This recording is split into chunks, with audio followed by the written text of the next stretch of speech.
What if your destiny wasn't yours but inherited? What if your every decision, your success, your failures, even your deepest longings, were echoes from a past you didn't choose, but never escaped? Today, we're unlocking a book that bends time, memory, and meaning itself. This is 100 Years of Solitude by Gabriel Garcia Marquez, a literary masterpiece that reveals how generational cycles trap families in invisible prisons and how the key to freedom lies in conscious self-awareness and emotional courage. This isn't fiction, it's a mirror. And once you see what's been passed down to you, mentally, emotionally, spiritually, you can finally choose something different, something powerful. Stay with us, because at the end of this episode, you'll get a focused knowledge check, designed to anchor these profound themes in your psyche and sharpen your emotional intelligence to a razor's edge. And yes, a deep, relevant surprise awaits, something that might just change how you see your own story. Forever. Let's break the cycle. Let's begin. Welcome to the Deep Dive.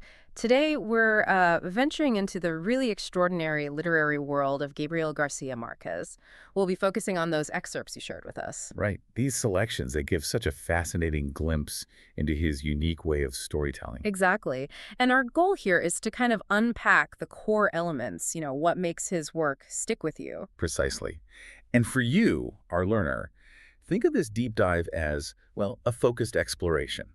We want to pull out not just the story beats, but the underlying insights, those surprising details that show Marquez's genius. The idea is to give you a really rich understanding, but without, getting totally bogged down in heavy literary analysis. Exactly. We want it to be engaging. So our main focus then will be the selection from 100 Years of Solitude. I mean, that's such a cornerstone. Absolutely. But we also have these references to other interesting titles, Strange Pilgrims, The General and His Labyrinth, the story of a shipwrecked sailor, too. And wasn't there a mention of something about Pablo Escobar's hostages as well? Yes, that's right.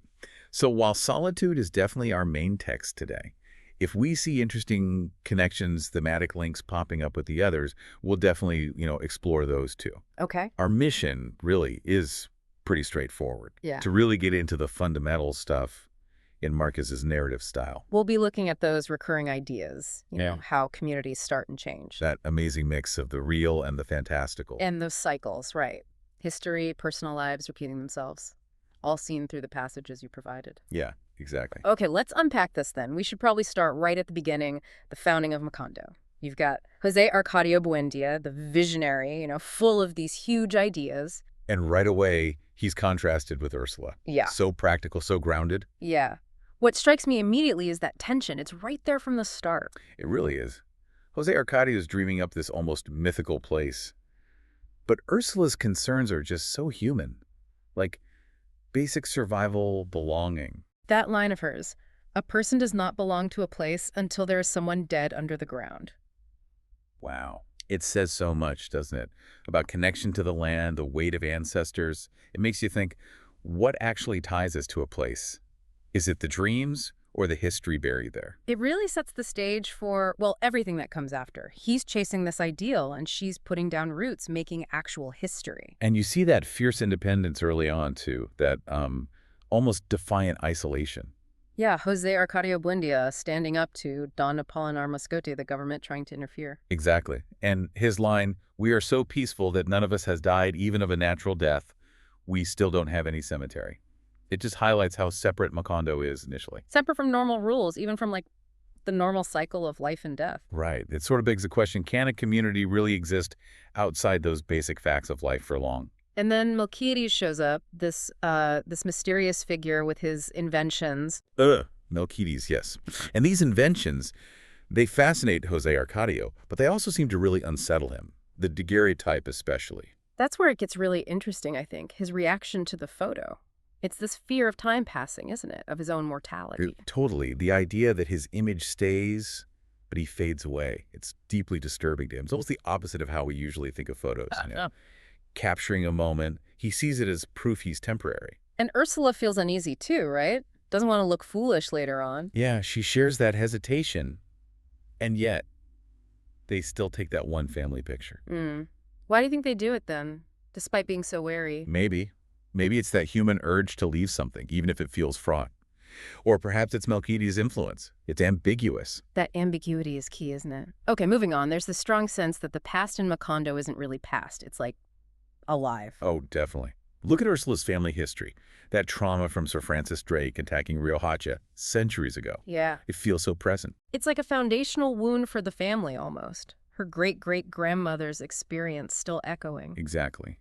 And Ursula's curse, linking her own frustrations back to that attack, it just shows how deep that historical echo goes.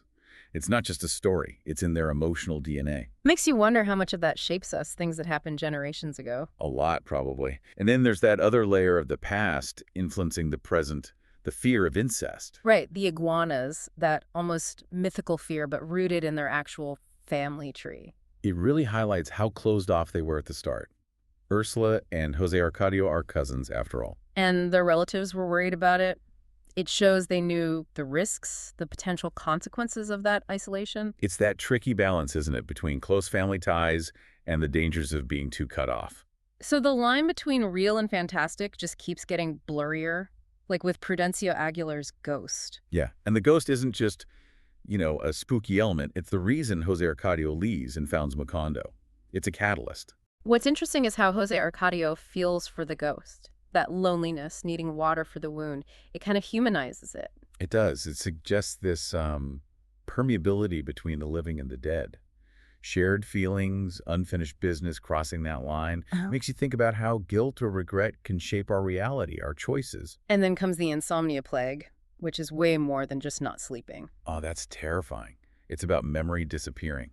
Identity itself just eroding. Visitation's warning that losing memory is the worst part. That hits hard. It's such a powerful metaphor, isn't it? Fantastical, yes, but the consequences feel horribly real. The dismantling of history, individual and collective. In their attempt to fight it by labeling things, it's heartbreaking, really, because you know it's not going to be enough for the deeper loss. It highlights how fragile identity is, how much we rely on memory to know who we are, where we came from. And speaking of blurring lines, what about Aureliano Segundo's animals, the way they multiply because of petricoats? Ah, yes. That's another great example of that deliberate ambiguity. Is it magic? Is it some unexplained natural boom amplified by their belief, their connection? Marquez doesn't really tell you, does he? No, and that's the point, I think. It's classic magical realism. It makes you question cause and effect, the power of belief itself. Okay, let's shift a bit to relationships. There's that complex dynamic between the young Aureliano and Pilar Ternera. Right. And her prophecy about him being good in a war. Where you put your eye, you put your bullet. It's so direct, so insightful, like she just sees his future laid out. It really speaks to her, I don't know, almost uncanny understanding of people. Seeing potential before it's obvious. Then there's Aureliano Segundo and Petricotes. That's a very unconventional relationship running alongside his marriage to Fernanda. It really is. And it exists so openly, it gives you a glimpse into maybe more fluid social rules in Macondo, sometimes anyway. Definitely contrasts with Fernanda's rigidity, her attachment to tradition. Yeah, it shows there isn't just one way love or family works in this place, even if it causes tension. And we have to mention Emeranta. Her story is quite sad, really. That unrequited love, her choice to be alone. It's a really poignant look at longing, maybe resentment too. Her feelings about Rebecca stemming from that early rivalry. And how it shapes her whole life, leading her to die an aged virgin. It's about the lasting impact of those early wounds, the choices you make or don't make. Yeah, her story really emphasizes that. So Macondo grows, but then these outside forces start pushing in, the biggest one being the Banana Company. Absolutely. That arrival is a huge turning point. It's modernity, capitalism just rolling in and disrupting everything. And they build their own separate town, the Gringo Town. It creates this visible divide. Yeah, it emphasizes that cultural, economic gap. It changes Macondo's whole social structure, brings in inequality, exploitation. It's the beginning of the end, in a way. And it leads directly to that horrific massacre of the workers. Which is then just denied, erased. It's almost unbelievable. Jose Arcadio Segundo trying desperately to tell people what happened, and no one believes him. It's chilling. It's such a stark commentary on power, isn't it? And how easily history can be manipulated. Truth just suppressed. Collective amnesia descends on the town. And Jose Arcadio Segundo is left with this terrible burden of knowing, of being the only witness to a reality no one else acknowledges. It's devastating. And from there, you really see the decline. Macondo starts emptying out, dissolving. Yeah, the departure of people, it's the result of all these internal issues and external pressures combined. That original vision just erodes. The town sort of consumes itself. Let's touch on some of those recurring characters and their fates. Colonel Aureliano Buendia, for instance, his life is just relentless. It really is. All those wars, 32 uprisings. Mhm. And it leads him back to what? Making tiny goldfishes. Over and over. Maybe searching for some kind of peace. Or just trapped in a cycle. Could be both. Even surviving poisoning, execution squads. His destiny just seems relentless, unforgiving. But then you see Ursula's strength when she defends Colonel Gernaldo Marquez from him. Yeah, that shows her moral core, the power of those family ties even against his immense authority. But ultimately, the colonel ends up alone. It really underscores the emptiness that can come from a life dedicated to conflict. And the fates of others, Rebecca, showing up mysteriously, dying alone. Arcadio's short, brutal time in charge, then his execution. Amaranta Ursula returning with hope, trying to revive things with Gaston. But that ends tragically, too. It all feeds into that sense of cyclical tragedy, doesn't it? The feeling that maybe escaping the family's patterns, Macondo's fate, is just impossible. Even Aureliano Amador, the last son of the colonel, meets a tragic end. It really feels like the town and the family are just caught in this loop. So just briefly, let's think about how these themes in solitude might connect to Marquez's other works we mentioned. Okay, like the insomnia plague, that loss of memory. Does that echo in Strange Pilgrims at all? With its nostalgia, its focus on remembering? That's a really good connection. Yeah, I think so. The fragility of memory, how the past shapes the present, that's central to both. Even though one is fantasy and the other is more grounded in displacement. Right. The feeling is similar. That longing for what's lost, the struggle to hold on to the past. You definitely see that in the characters in Strange Pilgrims thinking about home. And what about power? Arcadio's brief tyranny in Macondo. Does that hint at the bigger picture in The Autumn of the Patriarch? Absolutely. You see the seeds of it there, I think. How quickly power corrupts, even on a small scale. It definitely anticipates that larger exploration of the dictator figure. Both exploring the dangers of that kind of unchecked power. Exactly. And the impact on everyone, ruler and ruled. And all the journeys, Jose Arcadio's explorations, the Colonel's Wars, Macondo's whole arc. Does that connect to, say, Bolivar's last journey in The General and his Labyrinth, or the wandering in Strange Pilgrims? I think it does. That theme of the journey, literal or metaphorical, the weight of the past, trying to make sense of extraordinary events, Yeah. those threads run through a lot of his work. And maybe the disbelief after the massacre. Could that connect somehow to the sheer survival story in Shipwrecked Sailor? Or even the context of the Escobar hostages, where reality itself must have felt completely warped? That's an astute point. That sense of displacement, confronting things that just beggar belief. It's a recurring human experience he explores in different ways. Being forced to accept realities that seem impossible. Okay, so let's try to sort of wrap this deep dive up. We've really explored these core ideas in the excerpts. Yeah, community, how it forms, how it changes, that cyclical feel of time. That incredible blend of the everyday and the totally fantastical. And how both family dynamics and big historical forces shape everything for the Buendias and Macondo. We've seen how powerful Marquez's storytelling is. It makes you wonder, but it also makes you reflect deeply. On love, loss, memory, time, the big human stuff. And for you listening, we hope this dive into these specific passages gave you more than just a plot summary. Yeah, hopefully it sparks some of those aha moments, give you a real taste of the richness in Marquez's world. It really leaves you thinking, doesn't it? It does. And maybe here's a final thought for you to ponder. How much are our communities, the ones we're born into, the ones we choose, shaped by that mix of big historical currents and really small personal experiences? And how often do our own memories and what we think of as objective reality kind of blur together, influencing how we see today, how we read the past? It's something to think about, maybe helps make sense of things as you navigate the world. You've just seen the truth hidden inside 100 years of repetition. But knowing it isn't enough. Because the patterns don't stop on their own. You stop them.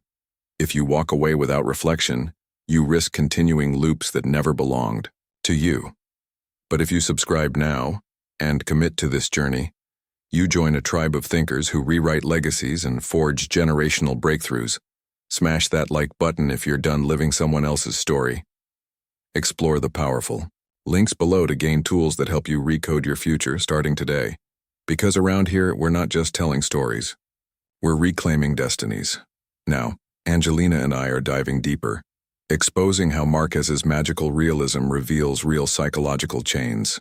And then, your moment of truth. The knowledge check. A final reckoning. A tool to reveal what you've truly grasped and whether you're ready to break the cycle once and for all. Next steps. Break the cycle. Take the challenge. 5 questions. 1 ancestral breakthrough. Drop your score in the comments. Top scorers get exclusive access to next week's Legacy Editing Toolkit. Don't just observe the past, recode it, don't scroll, ascend.